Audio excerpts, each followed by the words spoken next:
হিমালয় এশিয়ার একটি পর্বতমালা। এটি অনেকগুলো পর্বতের সমন্বয়ে গঠিত, যা তিব্বতীয় মালভূমি থেকে ভারতীয় উপমহাদেশকে পৃথক করেছে। হিমালয় সম্পর্কে আলোচনা করা হবে অজানা ইতিহাসে আজকের পর্বে। অজানা ইতিহাস চ্যানেলে নতুন হয়ে থাকলে অনুরোধ করব চ্যানেলটি সাবস্ক্রাইব করে বেল বাটনটি অন রাখুন।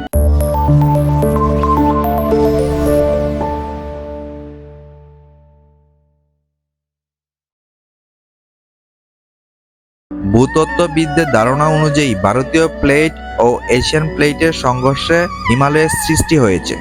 বিশ্বের তিনটি প্রধান নদী সিন্ধু, ব্রহ্মপুত্র ও গঙ্গার উৎপত্তি হয়েছে এই পর্বতমালা থেকেই।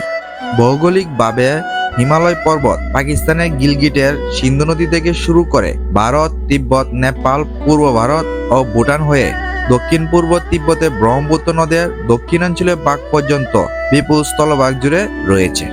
গুরুত্বপূর্ণ কিছু নদী যেমন সিন্ধু, শতদ্রু, কালী, তিস্তা ও ব্রহ্মপুত্র আড়াআড়িভাবে হিমালয়ের বুক চিরে ছুটে চলেছে।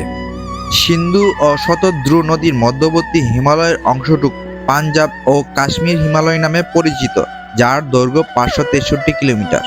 শতদ্রু ও কালী নদীর মধ্যবর্তী অংশটি হুমায়ুন হিমালয় নামে পরিচিত, যার দৈর্ঘ্য 322 কিলোমিটার, এবং কালী ও তিস্তা নদীর মধ্যবর্তী তৃতীয় অংশটি নেপাল হিমালয় নামে পরিচিত। তিস্তা ও ব্রহ্মপুত্র নদীর মধ্যবর্তী চতুর্থ অংশটির নাম আসাম হিমালয়, যার দৈর্ঘ্য 724 কিলোমিটার। আফগানিস্তান, পাকিস্তান, ভারত, চীন, নেপাল ও ভুটান এশিয়ার এই 6 দেশের বিস্তৃত হিমালয় পর্বতমালায় বিশ্বের উচ্চতম শৃঙ্গগুলো অবস্থান করেছে। হিমালয়ের সর্বোচ্চ শৃঙ্গের নাম মাউন্ট এভারেস্ট। এটি বিশ্বের সর্বোচ্চ পর্বত শৃঙ্গের মর্যাদা পেয়েছে। নেপালি ভাষায় এর নাম সাগরমাতা, আর তিব্বতের ভাষায় চুমুলাংমা।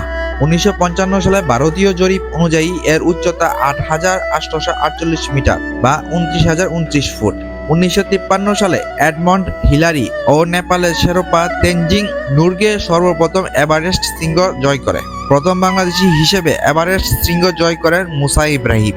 এভারেস্টের পর বিশ্বের দ্বিতীয় সর্বোচ্চ পর্বত শৃঙ্গ কেটু হিমালয় পর্বতমালায় অবস্থিত।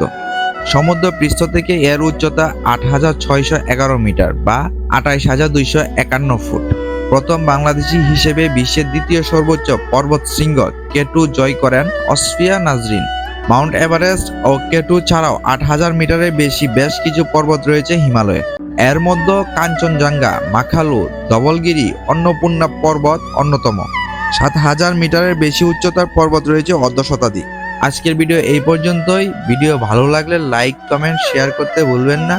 আজকের মতো বিদায় নিচ্ছি। ফিরে আসবো নতুন কোনো রহস্য রোমাঞ্চকর ভিডিও নিয়ে। সেই পর্যন্তই ভালো থাকবেন, সুস্থ থাকবেন। আল্লাহ হাফেজ।